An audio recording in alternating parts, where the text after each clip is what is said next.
ഞങ്ങളോ ക്രൂശിക്കപ്പെട്ട ക്രിസ്തുവിനെ പ്രസംഗിക്കുന്നു. ദൈവ തിരുനാമത്തിന് മഹത്വം ഉണ്ടാകട്ടെ. ദൈവത്തിന് സ്തോത്രം. യോനാ പ്രവാചകൻ്റെ പുസ്തകത്തിൽ 2-ാം അധ്യായത്തിൻ്റെ 4-ാം വാക്യം നമുക്ക് വായിക്കാം. നിൻ്റെ ദൃഷ്ടിയിൽ നിന്ന് എനിക്ക് നീക്കം വന്നിരിക്കുന്നു, എങ്കിലും ഞാൻ നിൻ്റെ വിശുദ്ധ മന്ദിരത്തിലേക്ക് നോക്കിക്കൊണ്ടിരിക്കുന്നു. ഒരു പ്രവാചകൻ ഏങ്ങലടിച്ച് കരഞ്ഞുകൊണ്ട് പറയുന്ന വാക്കുകളാണിത്. ഈ പ്രാർത്ഥന യോനാ പ്രവാചകൻ ദൈവത്തിന് അരുളപ്പാട് കിട്ടിയ ഭാഗ്യവാനായൊരു പ്രവാചകനായിരുന്നു. കാരണം ദൈവത്തിൻ്റെ അരുളപ്പാട് കിട്ടുക എന്നുള്ളത് മഹാഭാഗ്യമാണ്. ദൈവം ഒന്ന് നേരിട്ട് സംസാരിക്കുക, ദൈവത്തിൻ്റെ അരുളപ്പാട് നമുക്ക് തരിക, ദൈവം നമ്മളോട് ഇടപെടുക, ദൈവത്തിൻ്റെ കൃപയുടെ വചനത്തിന് മുമ്പിലേക്ക് വരാൻ സാധിക്കുക, അതെല്ലാം ഭാഗ്യമാണ്.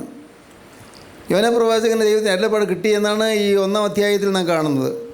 യഹോവയുടെ അരുളപ്പാട് യോനാ പ്രവാചകൻ ഉണ്ടായത് എന്തെന്നാൽ, നീ പുറപ്പെട്ട് നിനവയിലേക്ക് ചെന്ന് അവിടെ ആ ദേശത്തിന് വിരോധമായി നീ പ്രസംഗിക്കുക എന്നായിരുന്നു കർത്താവ് പറഞ്ഞത്.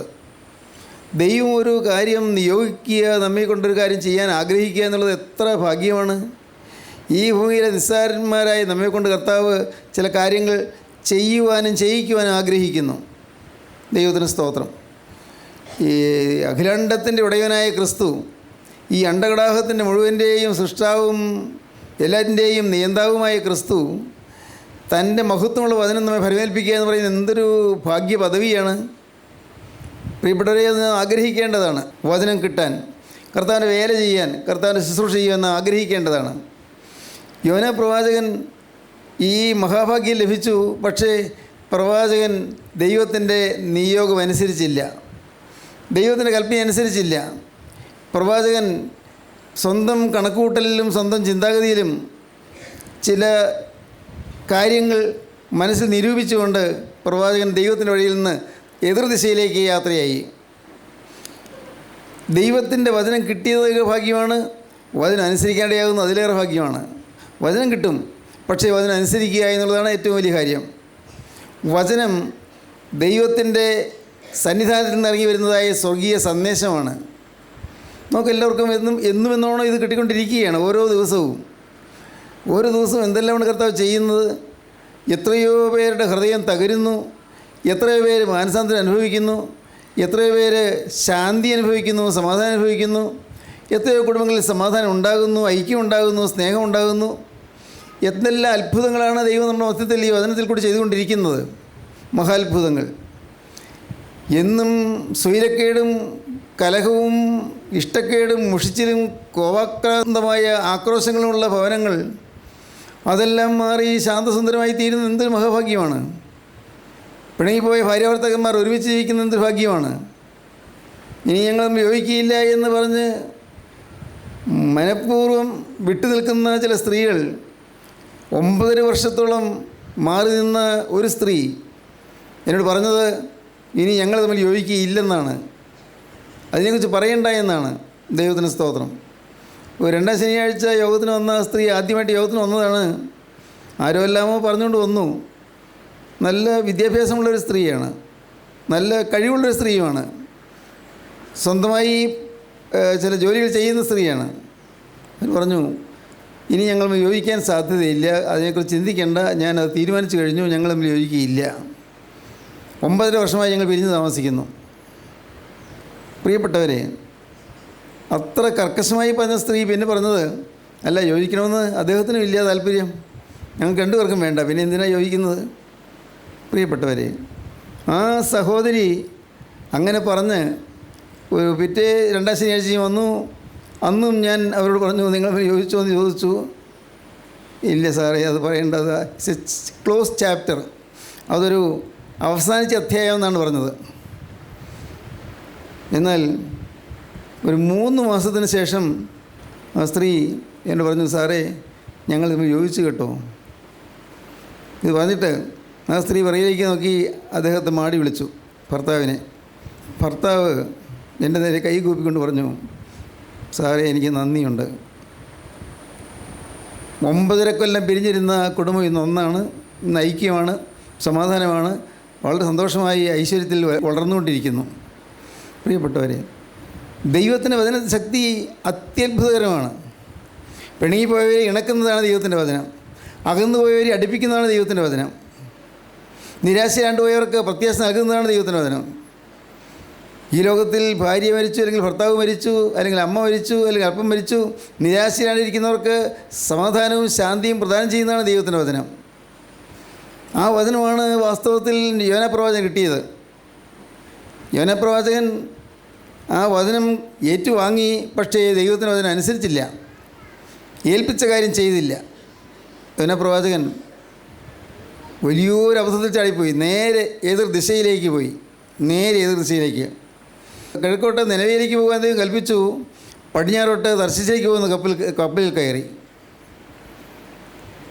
നിനവേ എന്ന് പറയുന്നത് അന്നത്തെ അസീറിയൻ സാമ്രാജ്യത്തിൽ പ്രധാനപ്പെട്ട ഒരു പട്ടണമാണ്. അങ്ങോട്ട് പോകുവാനാണ് ദൈവത്തിൻ്റെ കൽപ്പന.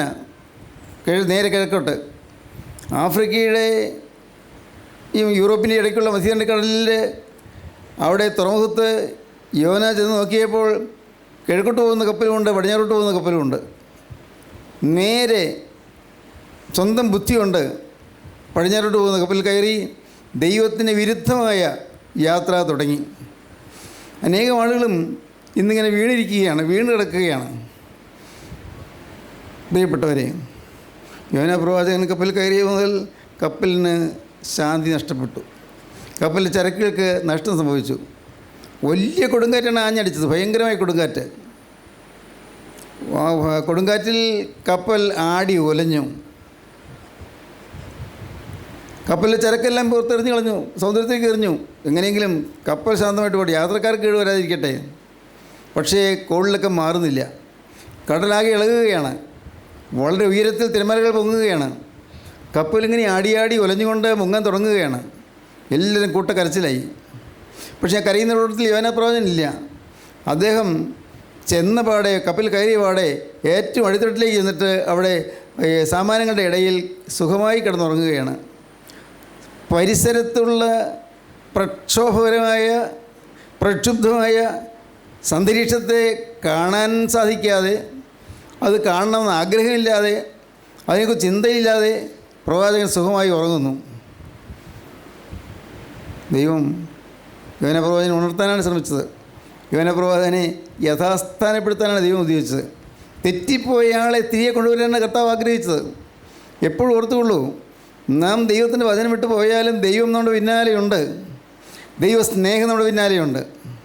നാം ദൈവത്തിൻ്റെ വചനം വിട്ട് പോകുമ്പോഴും നമ്മുടെ പിന്നാലെ ദൈവസ്നേഹം ഇങ്ങനെ വളരെ താല്പര്യത്തോടെ അനുഗമിച്ചുകൊണ്ടിരിക്കുകയാണ്. യോനാപ്രവാചകൻ കപ്പലിൽ ഇങ്ങനെ ഉറങ്ങുമ്പോൾ കപ്പൽ തന്നെ വിളിച്ച് ഉണർത്തി, നീ ആരാണ്, നീ എഴുത്തുകാരനാണ്, നീ എങ്ങോട്ട് പോകുന്നെന്നെല്ലാം ചോദിച്ചു. യോനാപ്രവാചകൻ അപ്പോൾ വലിയ അഭിമാനത്തോടെ പറയുകയാണ്, ഞാൻ കടലും കരയുണ്ടാക്കി യഹോവയുടെ നാമത്തിൽ യഹോവയെ ഭജിച്ചു വരുന്നു. യഹോവയ്ക്കെതിരായി ജീവിക്കുമ്പോഴും ഞാൻ യഹോവയെ ഭജിക്കുന്നതാണ് പറയുന്നത്. ഇത് നമ്മൾ അനേകം പേര് അങ്ങനെയല്ലേ? ദൈവത്തിന് വിരോധമായി ജീവിക്കുമ്പോഴും ഞാൻ ദൈവത്തെ ഭയപ്പെടുന്ന ദൈവത്തെ ഭക്തിയോടെ ആരാധിക്കുന്നതാണ് നാം പറയുന്നത്. കാരണം നമുക്ക് പള്ളിയുണ്ട്, നമുക്ക് ആരാധനകളുണ്ട്, നമുക്ക് നല്ല മനോഹരമായ ഗീതങ്ങളുണ്ട്, നല്ല സുന്ദരമായ പള്ളി പ്രസംഗങ്ങളുണ്ട്, പണ്ഡിതോചിതമായ നല്ല വാഗ്വിലാസമുള്ള പ്രസംഗങ്ങളുണ്ട്, എല്ലാം ഉണ്ട്. നമ്മുടെ ധാരണ നാം ദൈവത്തെ സേവിക്കുകയാണെന്നാണ്, ഞാൻ ദൈവഭക്തനാണെന്നാണ്. പ്രകടമായ വലിയ വേണ്ടാതനത്തിനൊന്നും പോകുന്നില്ല, മദ്യപാനത്തിനോ അല്ലെങ്കിൽ ഏതെങ്കിലും തരത്തിൽ വൃത്തികെട്ട ജീവിതത്തിനോ ഒന്നും പോകുന്നില്ല. അതുകൊണ്ട് നാം ദൈവത്തെ സ്നേഹിക്കുകയാണ്, ദൈവകൽപ്പന അനുസരിക്കുകയാണ്, ഞാൻ ദൈവരാജ്യത്തിൽ പോകും എന്നുള്ള ചിന്തയോടുകൂടിയാണ് പലരും ഇരിക്കുന്നത്.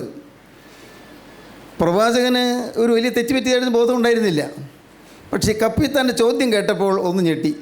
നീ എന്തിനങ്ങനെ ചെയ്തു എന്ന് ചോദിച്ചു. നീ എന്തിനങ്ങനെ ചെയ്തു? പ്രവാചകൻ പറഞ്ഞു, ഞാൻ ദൈവത്തിൻ്റെ വചനം കിട്ടിയവനാണ്, വചനം കിട്ടി പുറപ്പെട്ടവനാണ്. പക്ഷേ എന്തോ എനിക്ക് തോന്നി നിലവിലേക്ക് പോകണ്ടാകുന്നു. കാരണം ഞാൻ ചെന്ന് പ്രസംഗിച്ചാൽ അവർ മാനസാന്തരപ്പെടും.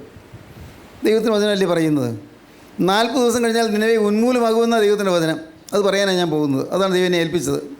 കർത്താവ് എന്നെ ഏൽപ്പിച്ച ആ വചനം അതുപോലെ തന്നെ ഞാൻ പറഞ്ഞാൽ ജനം മാനസാന്തരപ്പെടും. അപ്പോൾ 40 ദിവസം കഴിയുമ്പോൾ നിലവെ ഉന്മൂലമാകുകയില്ല, നിലവെ നശിക്കുകയില്ല. അപ്പോൾ ഞാനൊരു മണ്ടനായി പോകും, എൻ്റെ വാക്കിന് വിലയില്ലാതായി പോകും. ഞാനൊരു ദൈവവചനം പറയുന്ന പ്രവാചകനല്ലേ, എനിക്കൊരു വിലയും നിലയൊക്കെ ഇല്ലേ? ആളുകൾ എന്നെ പരിഹസിക്കും. എന്ത് ചെയ്യുന്നു പറഞ്ഞിട്ട് എന്തായി, 40 ദിവസം കഴിയുമ്പോൾ നിലവെ ഉന്മൂലമാകുമെന്ന് പറഞ്ഞിട്ട് എന്തായി എന്ന് പറഞ്ഞ് എന്നെ കളിയാക്കും. അതുകൊണ്ട് ഞാൻ തീരുമാനിച്ചു, ഞാൻ പോയി പ്രസംഗിക്കുന്നില്ല. അവർ മനസ്സിലാക്കപ്പെടേണ്ട, ആർക്ക് ചെയ്തും അതെൻ്റെ വിഷയമല്ലല്ലോ. ഇന്ന് ഇങ്ങനെയുള്ള പ്രവാചകന്മാർ ലോകത്തുണ്ട്. ഇങ്ങനെയുള്ളവർ ദൈവത്തിൻ്റെ വചനത്തിൻ്റെ ശക്തി അറിയുകയോ ദൈവത്തിൻ്റെ വചനത്തിൻ്റെ ശക്തി അനുഭവിക്കുകയോ ചെയ്തിട്ടില്ലാത്ത അനേകം പ്രവാചകന്മാരുണ്ട്. വചനം അറിയാം, വചനം പ്രസംഗിക്കുന്നുണ്ട്, കുർബാന ചൊല്ലാനറിയാം, കുർബാന കാണാനറിയാം, കുർബാന കൊള്ളാനറിയാം, അതെല്ലാം ഉണ്ട്. മാറാനായ പെരുന്നാളുകളുണ്ട്. പെരുന്നാളുകൾ മനോഹരമായി നല്ല ഷെയർ എടുത്ത് അനേകം പോത്തുകളെ വെട്ടിയുള്ള സദ്യ നടത്തുന്ന പെരുന്നാളുകളുണ്ട്. എന്തിനാ കുറവ്? എനിക്ക് കുഴപ്പമൊന്നുമില്ല. ഞാൻ കയ്യില്ലാത്ത പൈസ കടം മേടിച്ചില്ല ഈ പെരുന്നാളിന് അഴിച്ച് കഴിക്കുന്നത്. അതുകൊണ്ട് ദൈവം എന്നിൽ പ്രസാദിക്കുമെന്നൊക്കെയാണ് പാവങ്ങളെ ആളുകൾ ചിന്തിച്ചു പോകുന്നത്. ഞാൻ കഷ്ടപ്പെട്ട് നടന്ന് ക്ഷീണിച്ച് ഞാൻ അങ്ങ് പരിമല വരെയും അല്ലെങ്കിൽ മഞ്ഞക്കരയും യാത്ര ചെയ്യുന്നുണ്ട്, തീർത്ഥയാത്ര. ദൈവം പ്രസാദിക്കും. പരിശുദ്ധൻ്റെ അടുക്കിലേക്കുള്ള തീർത്ഥയാത്രയല്ലേ, ദൈവം പ്രസാദിക്കും. ഇങ്ങനെയൊക്കെയാണ് പാവങ്ങൾ വിചാരിച്ച് വെച്ചിരിക്കുന്നത്. പ്രവാചകനും അങ്ങനെ വിചാരിച്ചെന്ന് പറഞ്ഞാൽ കഷ്ടമല്ലേ? പ്രവാചകൻ ദൈവത്തിൻ്റെ അരുളപ്പാട് കിട്ടിയവൻ, അവനും മൂഢസ്വർഗത്തിലായിപ്പോയി, അബദ്ധത്തിലായിപ്പോയി. ദൈവം എന്നിൽ പ്രസാദിക്കുന്നതാണ് പ്രവാചകൻ്റെ വിചാരം. കടലും കരയുണ്ടാക്കി യഹോവയെ ഞാൻ ഭജിച്ചു വരുന്നതാണ് പറയുന്നത്. ദൈവത്തെ ഭജിക്കുന്നതാണ് ചിന്ത. പക്ഷേ ദൈവത്തിന് വിരോധമായി യാത്ര ചെയ്യുകയാണ്. നമ്മൾ പലരും അങ്ങനെയാണ്, ദൈവത്തിന് വിരോധമായി യാത്ര ചെയ്യുന്നു. ദൈവത്തെ നാം ഒരിക്കലും അനുസരിക്കുന്നില്ല. ഒരു ദൈവം ഉണ്ടെന്ന് വിശ്വാസമുണ്ടോ? കർത്താവായ യേശു വീണ്ടും വരുമെന്നുള്ള വിശ്വാസമുണ്ടോ? കർത്താവിൻ്റെ ഒന്നാമത്തെ വരവ് അശുദ്ധന്മാരെ വിശുദ്ധന്മാരാക്കി തീർക്കാനാണെന്നുള്ള വിശ്വാസമുണ്ടോ? കർത്താവിൻ്റെ ഒന്നാമത്തെ വരവ് പാപികളായി നമ്മുടെ എല്ലാം പാവം മോചിക്കാനാണെന്നുള്ള വിശ്വാസമുണ്ടോ? പാവപ്പെട്ടവർക്ക് ആർക്കും ഒന്നും അറിഞ്ഞുകൂടാ. ബാക്കി എന്താ ചരിത്രത്തിലൊക്കെ ഉണ്ടായിരിക്കും, വേദത്തിലൊക്കെ ഉണ്ടായിരിക്കും, എനിക്കറിയാവുന്നതിലൊക്കെ കുരിശ് വരച്ച് പ്രാർത്ഥിച്ച് ഞാൻ കിടന്നുറങ്ങും. അല്ല പിന്നെ ഇതിങ്ങനെയൊരു അലസ മനോഭാവമാണ് നമ്മളുടെ പലരും ജീവിതത്തിൽ. കംപ്ലേസൻസ്, ഒരു അലസ മനോഭാവം. നാം ഇന്ന് വാസ്തവത്തിൽ സജീവമായ ചില യാഥാർത്ഥ്യങ്ങൾ ഗ്രഹിക്കണം. പ്രവാചകൻ ചെന്ന് കയറിയതുകൊണ്ട് മാത്രം ആ കപ്പൽ കടൽക്ഷോഭത്തിൽ അവിടെ വെള്ളത്തിനടിയിലേക്ക് താഴാൻ തുടങ്ങി. എല്ലാവരും കൂട്ടക്കരച്ചിലൂടെ പറഞ്ഞു, അയ്യോ എന്തു വേണ്ടു ദൈവമേ, ഓരോരുത്തരും അവരവരുടെ ദേവന്മാരെ ചൊല്ലി വിളിക്കാൻ തുടങ്ങി. കപ്പിത്താൻ ഒരു വാക്ക് ചോദിച്ചു, നീ എന്തിനങ്ങനെ ചെയ്തു? അത് അവൻ്റെ ഹൃദയത്തിൽ തൊട്ടു. ഉടനെ അവൻ പറഞ്ഞു, ഈ കോളിളക്കമെല്ലാം ഞാൻ മുഖാന്തരം ഉണ്ടായത്, ഞാൻ ഒരുത്തൻ മുഖാന്തരമായി ഈ കോളിളക്കം ഉണ്ടായത്. ഇവിടെ വേറെ ആരും ഉത്തരവാദി, കപ്പലിനകത്തുള്ള ആരും ഉത്തരവാദികളില്ല, ഞാൻ അനുസരണക്കേട് കാണിച്ചു പോയി. പ്രവാചകന് കുറ്റബോധം വന്നു, തെറ്റ് പറ്റിയെന്ന് മനസ്സിലായി, ഞാൻ അനുസരണക്കേട് കാണിച്ചു, ദൈവത്തോട് ഞാൻ അനുസരണക്കേട് കാണിച്ചു, ദൈവത്തെ ഞാൻ അനുസരിച്ചില്ല, ദൈവത്തിന് അതിനനുസരിച്ചില്ല, ദൈവം പറഞ്ഞിടത്തേക്ക് ഞാൻ പോയില്ല, തെറ്റുപറ്റിപ്പോയി. യോനാ പ്രവാചകൻ ഇത് പറഞ്ഞിട്ട് പറഞ്ഞു, ഒരു കാര്യം ചെയ്യുക, എനിക്കിപ്പോൾ നല്ലപോലെ മനസ്സിലായി, ഈ കോളിളക്കങ്ങളെല്ലാം ഞാൻ ഒരാൾ മൂലമാണ്, ഈ കുടുംബത്തിലെ അലോഹ്യം മുഴുവൻ ഞാനൊരാൾ മൂലമാണ്, ഈ കുടുംബത്തിലെ അസ്വസ്ഥത മുഴുവൻ ഞാനൊരാൾ മൂലമാണ്, എൻ്റെ ഭർത്താവ് വിഷാദമഗ്നായിരിക്കുന്നത് ഞാനൊരാൾ മൂലമാണ്, എൻ്റെ ഭാര്യ എപ്പോഴും ഡിപ്രസ്ഡായിട്ട് വിഷമിച്ചിരിക്കുന്നത് ഞാനൊരാൾ മൂലമാണ്, എൻ്റെ മക്കൾ നാനാവിധമായി പോകുന്നത് ഞാനൊരാൾ മൂലമാണ്, എൻ്റെ കുടുംബം നശിച്ചുകൊണ്ടിരിക്കുന്നത് ഞാൻ ഒരാൾ മൂലമാണ്, വചനം കിട്ടിയ ഞാൻ ഒരാൾ മൂലം വചനമിൽ കിട്ടിയിട്ടില്ലാത്ത അനേകർ നശിച്ചുകൊണ്ടിരിക്കുകയാണ്. ദൈവത്തിന് സ്തോത്രം. പ്രവചനം മനസ്സിലായി, ഞാൻ നിമിത്തം. 1-ാം അധ്യായം 12-ാം വാക്യം വായിക്കാം. അവൻ അവരോട്, എന്നെ എടുത്ത് സമുദ്രത്തിലിട്ട് കളവീൻ, അപ്പോൾ സമുദ്രം അടങ്ങും. എൻ്റെ നിമിത്തം ഈ വലിയ കോൾ നിങ്ങൾക്ക് തട്ടിയിരിക്കുന്നുവെന്ന് ഞാൻ അറിയുന്നുവെന്ന് പറഞ്ഞു. എന്നെ എടുത്ത് സമുദ്രത്തിലേക്ക് ഇട്ട് കളവീനപ്പോൾ സമുദ്രത്തിൻ്റെ കോപം അടങ്ങും. ഈ ഞാൻ നിമിത്തമാണ് ഈ വലിയ കോൾ തട്ടിയിരിക്കുന്നത്. വലിയ കൊടുങ്കാറ്റും പ്രക്ഷുബ്ധമായ അന്തരീക്ഷം ഇവിടെ വരാൻ കാരണം ഞാനൊരാളാണ് എന്ന് പ്രവാചകൻ ഏറ്റു പറഞ്ഞു. പ്രവാചകൻ പറഞ്ഞു, ഒരു കാര്യം ചെയ്യാൻ എന്നെയും കളഞ്ഞേരെ, ഞാൻ ഒരാളല്ലേ പോവുള്ളൂ, എല്ലാവരും കൂടി മരിക്കുന്ന ഭേദമല്ലേ ഞാനൊരാൾ മരിക്കുന്നത്, എന്നെ അങ്ങ് കടലിലേക്ക് ഇട്ട് കളയും. ദൈവത്തിന് സ്തോത്രം. പ്രിയപ്പെട്ടവരെ, അവർ മടിച്ചു. കാരണം ഒരു മനുഷ്യനെ കടലിലേക്ക് എറിഞ്ഞുകൊണ്ട് എഴിഞ്ഞു കളയുക എന്ന് പറഞ്ഞാൽ നിസ്സാരമല്ലല്ലോ, ആളുടെ ജീവിതം തീരല്ലേ. പ്രവചനം പറഞ്ഞു, എന്നെ എടുത്ത് ഇടിഞ്ഞു കളയൂ, ഈ കപ്പൽ ഒന്ന് സമാധാനമായിട്ട് പോകട്ടെ, ഈ കടൽക്ഷോഭം ഒന്ന് നിൽക്കട്ടെ. പ്രവചനം അത് പറയാനുള്ള ധൈര്യം ഉണ്ടായി, പറയാനുള്ള മനസ്സുണ്ടായി. നല്ല കാര്യം, ഞാനാണ് ഉത്തരവാദി എന്ന് പറയാൻ, ഞാനാണ് ഈ കോളിളക്കത്തിന് കാരണക്കാരൻ എന്ന് പറയാൻ പ്രവാചകന് മനസ്സുണ്ടായി. ഭാഗ്യം. അവർ പ്രവാചകനെ എടുത്ത് സമുദ്രത്തിലേക്ക് ഇട്ടു. സമുദ്രത്തിലേക്ക് പ്രവാചകനെ ഇട്ട് കഴിഞ്ഞപ്പോൾ പ്രവാചകൻ ആ വീഴുന്നത് കാത്തുകൊണ്ട് ഒരു മഹാമത്സ്യം വായ് വിളർന്ന് കടലിൻ്റെ അടിയിൽ നിൽക്കുകയാണ്. കടലിൻ്റെ അടിയിലുള്ള മഹാമത്സ്യം വായ് വിളർന്ന് നിൽക്കുന്നു. കപ്പൽ നീങ്ങുന്നതിനൊപ്പം ആ മഹാമത്സ്യം നീങ്ങിക്കൊണ്ടിരുന്നു. ഇത് പുറത്താർക്കും അറിഞ്ഞുകൂടാ, കപ്പൽക്കാർക്ക് അറിഞ്ഞുകൂടാ, പ്രവാചകൻ അറിഞ്ഞുകൂടാ, ആർക്കും അറിഞ്ഞുകൂടാ. ദൈവത്തിന് മാത്രം അറിയാം. ദൈവമാണ് ആ മഹാമത്സ്യത്തെ കൽപ്പിച്ചാക്കിയിരുന്നത്. ദൈവം അപ്പോയിൻ്റ് ചെയ്തതാണ്. നഷ്ടപ്പെട്ട ദൈവഭൃത്തിനെ തിരികെ കൊണ്ടുവരാനുള്ള ദൈവത്തിൻ്റെ ഉദ്യമമാണ്. അവനെ യഥാസ്ഥാനപ്പെടുത്തുവാനുള്ള ദൈവത്തിൻ്റെ ആഗ്രഹമാണ്. നഷ്ടപ്പെട്ട സ്ഥാനത്തേക്ക് അവനെ തിരികെ കൊണ്ടുവരാനുള്ളതായി ദൈവത്തിൻ്റെ ദാഹമാണ്. സ്തോത്രം. പ്രവാചകൻ കപ്പലിൻ്റെ അടിത്തട്ടിൽ നിന്ന് താഴെ വെള്ളത്തിലേക്ക്, തുറമുഖത്ത് നിന്ന് കപ്പലിലേക്ക്, കപ്പലിൻ്റെ ഉള്ളിൽ നിന്ന് അടിത്തട്ടിലേക്ക്, അടിത്തട്ടിൽ നിന്ന് സമുദ്രത്തിൻ്റെ അഗാധതയിലേക്ക് ഒന്നിനൊന്ന് അധപതിച്ചുകൊണ്ടിരിക്കുകയായിരുന്നു, ഒന്നിനൊന്ന് താണുകൊണ്ടിരിക്കുകയായിരുന്നു. പക്ഷേ ഭാഗ്യം, ദൈവം കൽപ്പിച്ചാക്കിയ ആ മഹാമത്സ്യം യോനായെ വിഴുങ്ങി. വലിയൊരു മഹാമത്സ്യം. അത് ഒരു ഈ സമുദ്രത്തിൽ മീനുകളെക്കുറിച്ച് ഗവേഷണം നടത്തുന്ന ഒരു ലേഡി കണ്ടുപിടിച്ചതാണത്. അത് വലിയൊരു മഹാമത്സ്യം. അതിൻ്റെ തൂക്കം പറഞ്ഞിരിക്കുന്നത് ഞാൻ മറന്നുപോയി.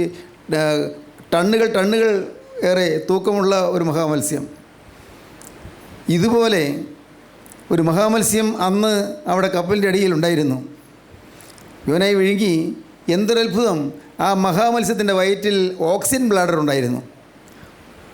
ജീവവായു, പ്രാണവായു അത് നിറച്ചിരിക്കുന്ന ഒരു ബ്ലാഡർ ഉണ്ടായിരുന്നു. എല്ലാം ദൈവത്തിൻ്റെ കരുതലല്ലേ.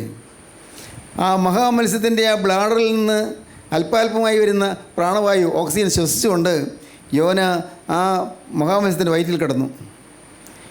യോന കരയാൻ തുടങ്ങി. യോന പ്രാർത്ഥിക്കാൻ തുടങ്ങി.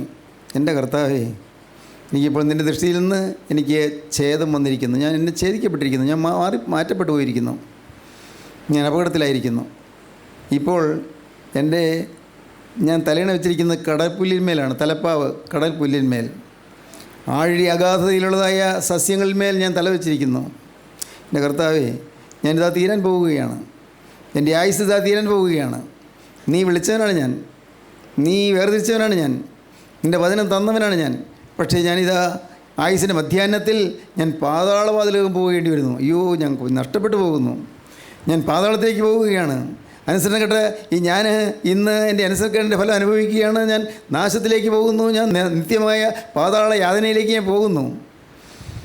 യോനായ്ക്ക് വചനം അറിയാമല്ലോ, മനസ്സിലായി. അപകടത്തിലായി കഴിഞ്ഞു, ഇനി രക്ഷയില്ല. യോന നിലവിളിച്ചു. ആ നിലവിളിയാണ് നാം വായിച്ചത്.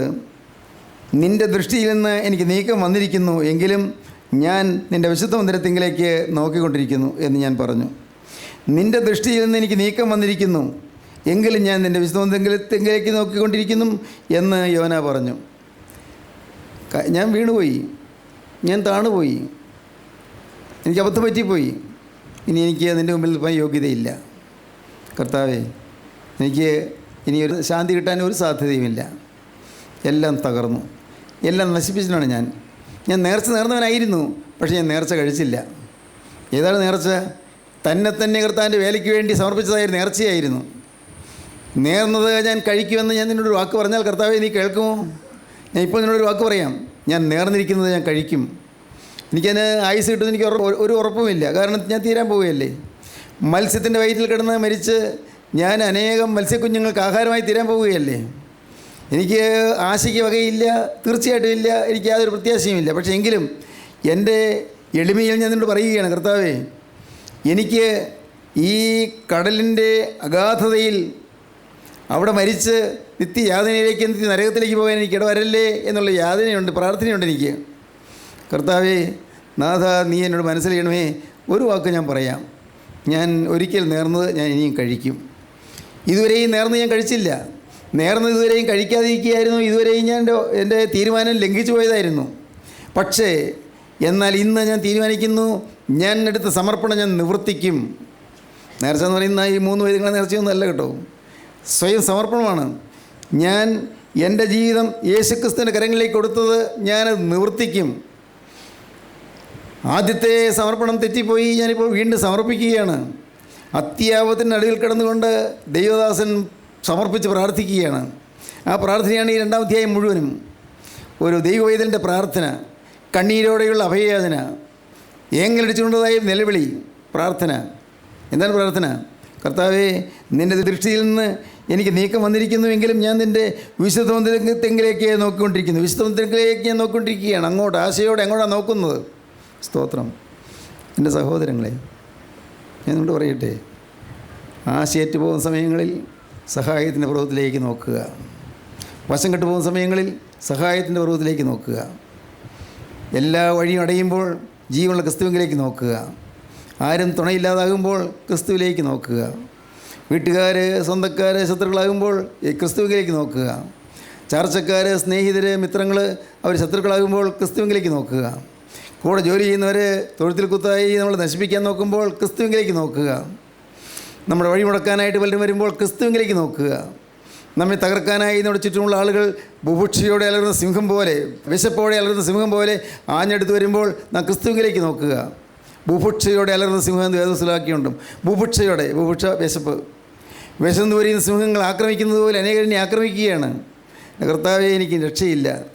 ഞാൻ അങ്ങോട്ട് നോക്കിയല്ല, എനിക്ക് എന്ത് ചെയ്യാൻ പറ്റും? എനിക്ക് സ്വയം രക്ഷപ്പെടാൻ സാധ്യമല്ല. ഞാൻ താണുകൊണ്ടിരിക്കുന്നു, ഞാൻ നശിച്ചുകൊണ്ടിരിക്കുന്നു, ഞാൻ തീർന്നുകൊണ്ടിരിക്കുന്നു. ഈ അല്പം പ്രാണവായുവിൻ്റെ ബലത്തിലാണ് ഇപ്പോൾ ഞാൻ നിൽക്കുന്നത്. ഇത്രയെങ്കിലും പറയാനുള്ള, ഇത്രയെങ്കിലും പ്രാർത്ഥിക്കാനുള്ളൊരു അല്പം ജീവൻ കിട്ടിയത് ഈ പ്രാണവായുവിൻ്റെ ബലം. ഇതെപ്പോഴാണ് തീരുന്നത് എനിക്ക് അറിഞ്ഞുകൂടാ. ഈ മത്സ്യത്തെ എനിക്ക് പരിചയമില്ല. ഈ മത്സ്യത്തിൻ്റെ വയറ്റിൽ ഞാൻ പെട്ടുകഴിഞ്ഞിരിക്കുകയാണ്. ഇനി ഞാൻ, എൻ്റെ കർത്താവേ, എൻ്റെ ഭാവി എന്ത്? എനിക്കൊരു നിശ്ചയവുമില്ല, ഒരു തീർച്ചയുമില്ല. സ്തോത്രം. സഹോദരങ്ങളെ, നിങ്ങളുടെ ജീവിതത്തിൽ നിങ്ങൾ വഴിമുട്ടി പോകുമ്പോൾ, നിങ്ങൾ തളർന്ന് ഉലഞ്ഞു പോകുമ്പോൾ, നിങ്ങൾ വാടിപ്പോകുമ്പോൾ, വാടിത്തളരുമ്പോൾ നോക്കൂ ക്രൂസിലേക്ക്, യേശുവിലേക്ക് നോക്കൂ. അങ്ങോട്ട് നോക്കൂ. നിങ്ങൾ അവിടെ ആശ വയ്ക്കൂ. യേശുവിനോട് നിലവിളിച്ച് പറയൂ, കർത്താവേ, നിൻ്റെ ദൃഷ്ടിയിൽ നിന്ന് ഇപ്പോൾ എനിക്ക് നീക്കം വന്നിരിക്കുന്നു, എങ്കിലും നീ എന്നോട് കരുണ കാണിക്കണമേ. നിൻ്റെ ദൃഷ്ടിയിൽ നിന്ന് എനിക്ക് നീക്കം വന്നിരിക്കുന്നുവെങ്കിലും നീ എന്നോട് കരുണ കാണിക്കണമേ. എൻ്റെ കരുണയുള്ള കർത്താവേ, നീ എൻ്റെ ഈ എളിയ അനുതാപത്തെയും നിലവിളിയെയും പ്രാർത്ഥനയെയും ശ്രദ്ധിച്ച് എനിക്ക് ഒരു ഉയർത്തെഴുന്നേൽപ്പ് തരണമേ. ദൈവത്തിന് സ്തോത്രം. എന്നെ ഈ കഷ്ടസ്ഥയിൽ നിന്നും ഉയർത്തണമേ കർത്താവേ. എൻ്റെ ഈ ദുരിതത്തിൽ നിന്നും ഈ യാതനയിൽ നിന്ന് എന്നെ ഒന്ന് ഉയർത്തണമേ കർത്താവേ. എൻ്റെ കുടുംബത്തിലെ അസ്വാരസ്യങ്ങളും സ്വൈരക്കേടുകളും കുടുംബത്തിലെ അലോഹ്യങ്ങളും എല്ലാം മാറ്റി എൻ്റെ കുടുംബത്തിൽ നിന്ന് രക്ഷിക്കണമേ കർത്താവേ. എൻ്റെ മക്കൾ ഒരു സുബോധമില്ലാത്ത പോലെ ജീവിക്കുന്നു. അവർ മദ്യപിക്കുന്നു, അല്ലെങ്കിൽ കഞ്ചാവ് വലിക്കുന്നു, അവർ ഹാൻഡ്സ് പാൻ ബാഗ് മുതലെല്ലാം ഉപയോഗിച്ചുകൊണ്ടിരിക്കുന്നു, അവർ മയക്കുമരുന്നുകൾക്ക് അടിമകളായിത്തീരുന്നു. എൻ്റെ കർത്താവേ, എൻ്റെ കുഞ്ഞുങ്ങളെ നീ രക്ഷിക്കണമേ. ഞാൻ ഒരാൾ മൂലമാണ് എൻ്റെ കുഞ്ഞുങ്ങൾ നഷ്ടപ്പെട്ടുകൊണ്ടിരിക്കുന്നത്. ഞാനാണ് കർത്താവ് ഉത്തരവാദി. എൻ്റെ മക്കളുടെ നാശത്തിന് ഞാനാണ് ഉത്തരവാദി. എൻ്റെ മക്കൾ വഴിതെറ്റി പോകുന്നതിന് ഉത്തരവാദി ഞാനാണ്. യേശുവേ, എൻ്റെ മക്കളോട് നീ മനസ്സലിയണമേ, എന്നെ നീ യഥാസ്ഥാനപ്പെടുത്തണമേ. പ്രാർത്ഥന. ദൈവത്തിന് സ്തോത്രം. നിങ്ങൾക്ക് പ്രാർത്ഥിക്കാം. ഇപ്പോഴും ഇത് കേട്ടുകൊണ്ടിരിക്കുമ്പോൾ തന്നെ നിങ്ങളുടെ ഉള്ളം പകരാം. കർത്താവിനോട് പറയാം, നിങ്ങളുടെ അടുത്ത് കർത്താവ് വന്നിട്ടുണ്ട്. അടുത്ത് നിൽക്കുന്ന ക്രിസ്തുവിനോട് നിങ്ങൾക്ക് പറയാം, ചേർന്ന് നിൽക്കുന്ന ക്രിസ്തുവിനോട് നിങ്ങൾക്ക് പറയാം, നിങ്ങളെ സ്നേഹിച്ച് നിങ്ങളെ വാത്സല്യത്തോടെ ക്ഷണിക്കുന്ന ക്രിസ്തുവിൻ്റെ പാദത്തിലേക്ക് ചേർന്ന് നിന്നുകൊണ്ട് നിങ്ങളുടെ വിഷമതകളെല്ലാം തുറന്നു പറഞ്ഞുകൊണ്ട്, കർത്താവേ, നീ ഇപ്പോൾ എന്നെ ഒന്ന് സഹായിക്കണമേ. യഹോവേ, ഇത് നിനക്ക് പ്രവർത്തിപ്പാനുള്ള സമയമാകുന്നു. സ്തോത്രം. യഹോവേ, ഇത് നിനക്ക് പ്രവർത്തിപ്പാനുള്ള സമയമാകുന്നു. ഞാനിത് വശം കെട്ടുപോയിരിക്കുന്നു. എൻ്റെ വഴി അടഞ്ഞു പോയിരിക്കുന്നു. മുന്നോട്ടൊരാക്കം എനിക്ക് കിട്ടുന്നില്ല. ഒരു മുന്നേറാനുള്ളതായി യാതൊരു കാരണവും എനിക്ക് കിട്ടുന്നില്ല. ദൈവമേ, എൻ്റെ ഭാവി തീർന്നു പോയിരിക്കുന്നു. ആശയ്ക്ക് വകയൊന്നുമില്ല. എല്ലാ വാതിലും അടഞ്ഞു പോയിരിക്കുന്നു. എല്ലാം തീർന്നു പോയിരിക്കുന്നു. എൻ്റെ ഈ ലോക ജീവിതത്തിൻ്റെ ചാപ്റ്റർ ക്ലോസ് ചെയ്തിരിക്കുന്നു. ഒരധ്യായം ഇത് അവസാനിച്ചിരിക്കുന്നു. തീർന്നു. കാര്യം ഞാൻ മുമ്പ് ദൈവത്തിൻ്റെ വചനം പറഞ്ഞവനാണ്, പ്രവാചകനാണ്, ദൈവത്തിന് വചനം പറഞ്ഞവനാണ്. പക്ഷേ ഇന്ന് എൻ്റെ കർത്താവേ, ഞാനിന്ന് തള്ളപ്പെട്ടവനാണ്. ദൈവത്തിന് ശുശ്രൂഷ ചെയ്തവനാണ്. സൺഡേ സ്കൂളിൽ പഠിപ്പിച്ചവനാണ്. സൺഡേ സ്കൂളിൽ പഠിപ്പിച്ചു, പ്രാർത്ഥനാ യോഗങ്ങളിൽ പ്രസംഗിച്ചു, ദൈവത്തിൻ്റെ വേല ചെയ്തു, ദൈവത്തിൻ്റെ വേലയ്ക്ക് വേണ്ടി യാത്ര ചെയ്തു. ഞാൻ കർത്താവേ, പലതും നിനക്ക് വേണ്ടി ഞാൻ ത്യാഗം സഹിച്ചു. പൈസ മുടക്കി ഞാൻ പലതും ചെയ്തു. സാധുക്കളെ ഞാൻ സഹായിക്കുകയും ചെയ്തു. പക്ഷേ ഇപ്പോഴാണ് എനിക്ക് മനസ്സിലായത്, ഞാൻ എൻ്റെ ഹൃദയത്തിൻ്റെ പാപം കണ്ടെത്തിയിരുന്നില്ല. ഞാൻ എൻ്റെ സ്വയം എന്ത് ഞാൻ കണ്ടെത്തിയിരുന്നില്ല. എൻ്റെ ഈഗോ ഞാൻ കണ്ടെത്തിയില്ല. എനിക്കൊരു ഈഗോ ഉണ്ടായിരുന്നു. എനിക്കൊരു ഞാൻ ഉണ്ടായിരുന്നു. ഒരു ഞാൻ എന്ന ഭാവം ഉണ്ടായിരുന്നു. ഞാൻ ദൈവത്തിന് വേലക്കാരനാണെന്നുള്ളതായ അഹമ്മതി ഉണ്ടായിരുന്നു. ഞാൻ ദൈവത്തിന് ശുശ്രൂഷക്കാരനാണെന്നുള്ളതായ ഒരു വലിയ അഹംഭാവം എനിക്കുണ്ടായിരുന്നു. കർത്താവേ, അതുകൊണ്ടാണ് ഞാൻ അങ്ങ് നിനവേലേക്ക് പോകാൻ പറഞ്ഞപ്പോൾ തർശീസിലേക്ക് പോയത്. ദൈവത്തിന് സ്തോത്രം. യോന പ്രവാചകൻ ദൈവത്തിന് സന്നിധിയിൽ കരഞ്ഞു. ഇന്നത് കേട്ടുകൊണ്ടിരിക്കുമ്പോൾ നിങ്ങൾക്ക് പ്രാർത്ഥിക്കാം. നിങ്ങൾക്ക് വീഴ്ച പറ്റിയെന്ന് ബോധമുണ്ടെങ്കിൽ, നിങ്ങൾ ഏതെങ്കിലും തരത്തിൽ ആവശ്യക്കാരാണെങ്കിൽ പ്രാർത്ഥിക്കാം. നിങ്ങൾ പ്രാർത്ഥിക്കുന്ന കർത്താവ് കേൾക്കും. ദൈവത്തിന് സ്തോത്രം. നിങ്ങൾ പ്രാർത്ഥിക്കുന്നത് കേൾക്കാൻ കർത്താവ് വന്നിട്ടുണ്ട്. നിങ്ങളുടെ ആഗ്രഹം കാണാൻ കർത്താവ് വന്നിട്ടുണ്ട്. നിങ്ങളെ തൊട്ട് തലോടി ആശ്വസിപ്പിക്കാൻ യേശു വന്നിട്ടുണ്ട്.